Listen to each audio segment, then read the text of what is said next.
الحكومة وعدها عشان يومية يروح 80 واو. واو.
Today, an embattled president is dismissing the notion that his administration is in turmoil.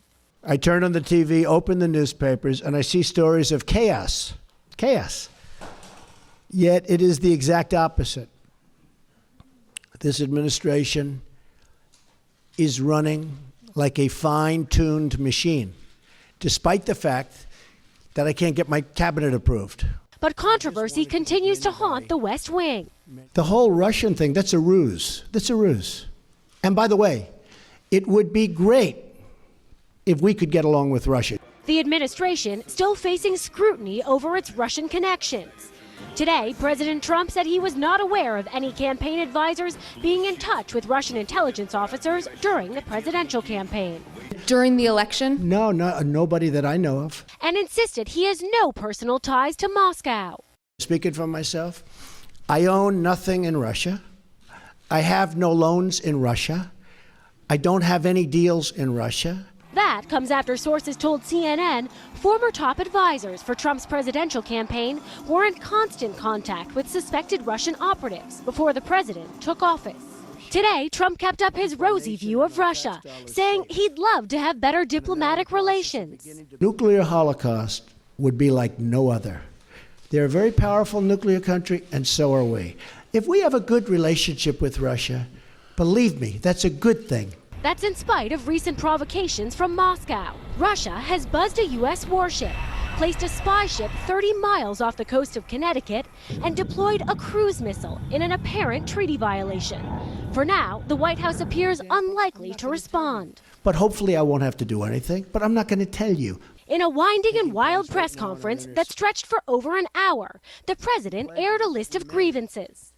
I inherited a mess. It's a mess. At home and abroad, a mess.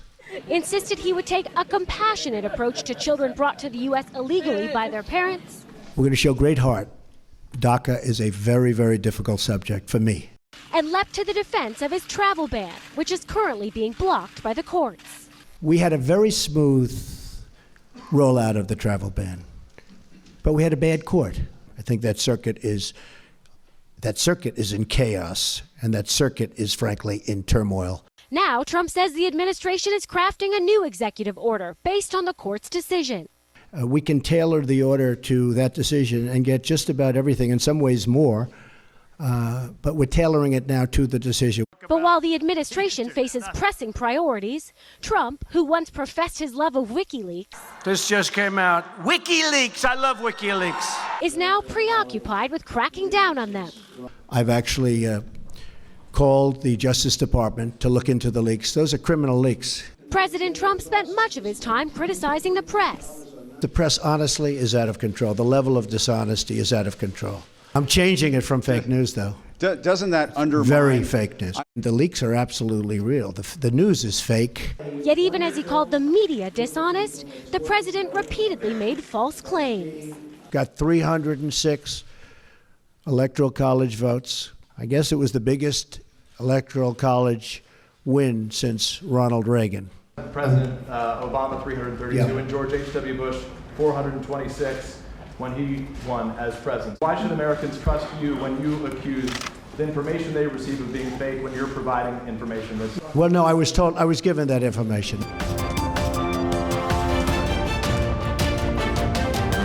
We are workers. In Chicago, in Atlanta, in Charlotte, and in Austin, protesters rallied loud and long against the Trump policies on immigration. Among the many immigrants who walked off of their jobs to hammer home a point. The people that are here, they just want to be heard. They just want to be respected. They want to do their jobs. Employers joined the effort too. Some restaurants in particular allowing their workers to stay off of the job from Los Angeles to Philadelphia. The Bureau of Labor Statistics has found more than half of all restaurant workers are foreign-born. That's over 7 million people. We want to let them know that we're not criminals, we're workers. We support our country. We're just going to close the store completely. I wouldn't be able to run it without them in the first place. They're the backbone of my business and they make the machine go. If you stand for something, whatever your ideology is, you got to stand up for it. In the nation's capital, more than 100 eateries, bars, and cafes shut down, including a good many that serve folks at the Pentagon. And on Capitol Hill, some even had managers working in place of their immigrant employees so the restaurant could stay open. We're running a limited menu in support of our staff. My wife is here washing dishes, for example. You know, we needed to kind of call in all hands to help out. Even a restaurant in the new Trump Hotel was so short-staffed it was offering a limited menu, and its sister restaurant was closed altogether, just a block from the White House, where the new administration has been steadily defending the new president's policies. Those who are in this country that pose a threat to us or with a criminal record are where his priorities are going to be first and foremost, and we're going to move through the rest of folks that are in this country illegally. But some aren't buying it. Celebrity chef Jose Andres, who's involved in dueling lawsuits with the new president over a contract dispute, closed some of his restaurants and tweeted a message at the White House, #Immigrants Feed America. I only want to run a successful restaurant, and you are making it very difficult.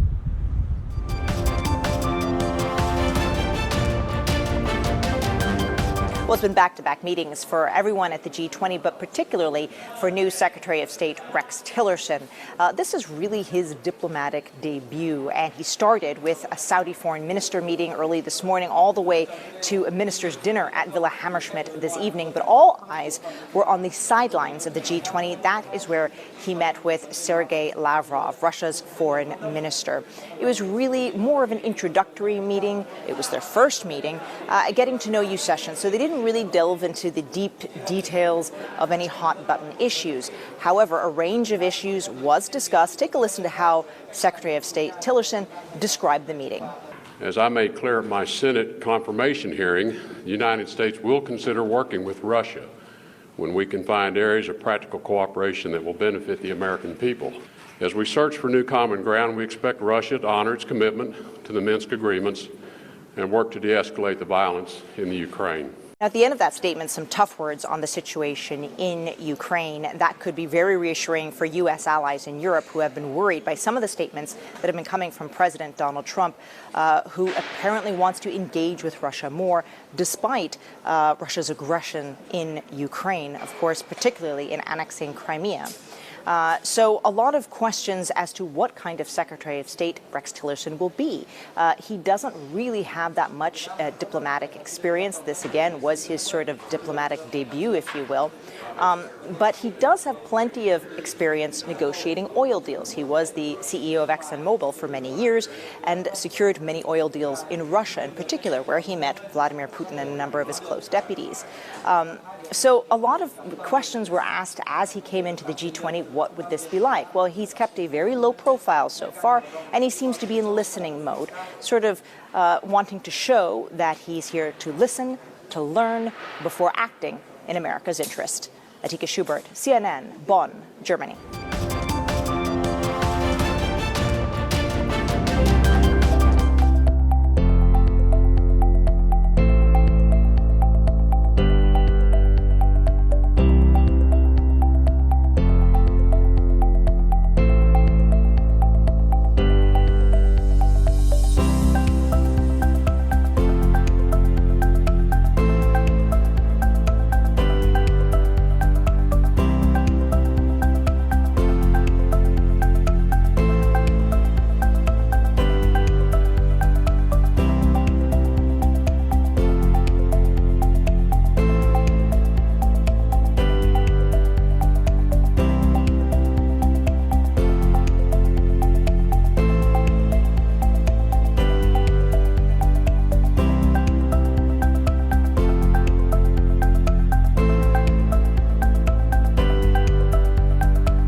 نشست گروه 20 فرصت خوبی برای مولود چاوشوغلو وزیر خارجه ترکیه بود تا با همتایان روس و امریکایی خود دیدار و گفتگو کند. به ویژه دیدار و گفتگو با رکس تیلرسون وزیر خارجه امریکا درباره تحولات سوریه. در آن سو امید یالچین معاون وزارت خارجه ترکیه در واشنگتن سرگرم رایزنی با مقامات وزارت خارجه امریکاست. آنطور که گفته شده این مذاکرات مقدمه‌ای خواهد بود برای مذاکرات در سطوح بالاتر که عمده هدفش گفتگو پیرامون تحولات سوریه و ایجاد منطقه امن در شمال این کشور است. در این سو اما روزنامه حریت خبر دیگری دارد. دیدار حساس در مورد رقه. ژنرال جوزف دانفورد رئیس ستاد مشترک ارتش امریکا امروز با هولوسی آکار همتای ترک خود دیدار خواهد کرد. فکری ایشیک وزیر دفاع ترکیه هم میگوید در مورد عملیات رقه در سوریه با ژنرال دانفورد گفتگو خواهیم داشت. او میگوید اولویت ما بعد از الباب، منبج و رقه است. و البته وزیر دفاع ترکیه میگوید ما اعتراض خودمان را به مقامات امریکایی در مورد حمایت این کشور از نیروهای کرد یپگ رساندیم. خبرگزاری دولتی ترکیه میگوید بر اساس آمارهای موجود ترکیه بزرگترین کشور پناهجوپذیر جهان است. بر اساس آماری که منابع دولتی در این زمینه منتشر کردند، این کشور در حال حاضر میزبان حدود 3 میلیون پناهجوی سوری است. جدای از آن تعداد 291,000 پناهجوی دیگر از کشورهای ایران، عراق، افغانستان و سومالی در ترکیه حضور دارند. ترکیه امید دارد با چراغ سبز دولت امریکا پس از ایجاد منطقه حائل در شمال سوریه،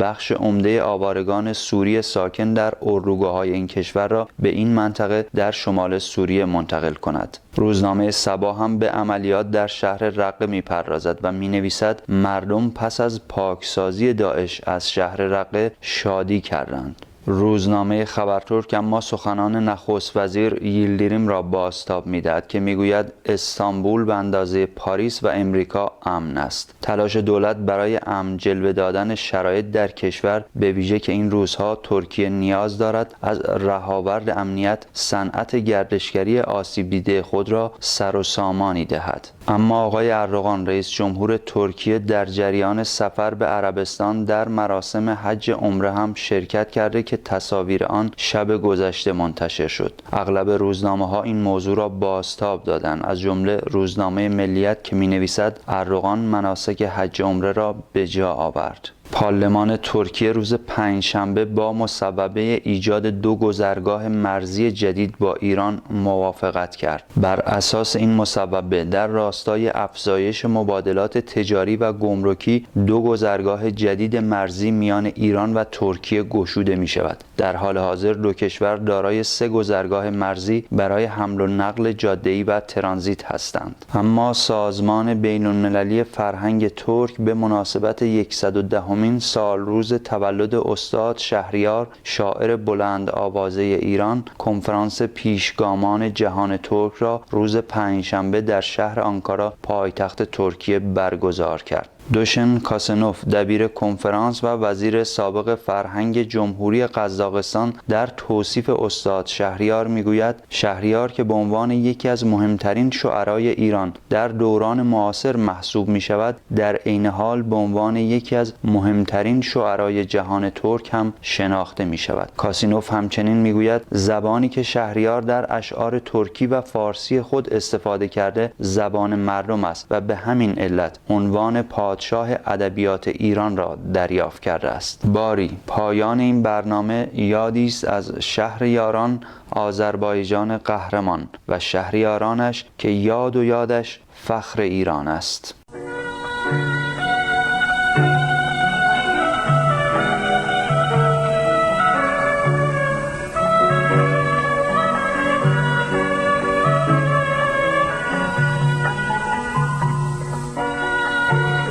Sen yarımın qasidisən, xiyalına deyirəm, bir xiyal et. Sen yarımın qasidisən, əylən sənə çay demişəm. Əylən sənə çay demişəm. Xiyalını göndəribdir, bəs ki mən axbay demişəm. Ax gecələr yatmamışam, mən sənə laylay demişəm. Sen yatalı mən gözümə ulduzları say demişəm. Herkes sənə ulduz deyə, özüm sənə ay demişəm. Səndən sonra həyata mən şirindirsə zay demişəm. Hər gözəldən bir gül alıp sən gözələm hay demişəm. Sənin gün tək batmağı ay batana pay demişəm. İndi yaya qış deyirəm, sabıq qışa yay demişəm. Gəh toyuğu yada salıb, mən dəli nay nay demişəm. Sonra genə yasa batıb, ağları hay hay demişəm. Ömrə sürən mən qara gün, ah demişəm, vay demişəm.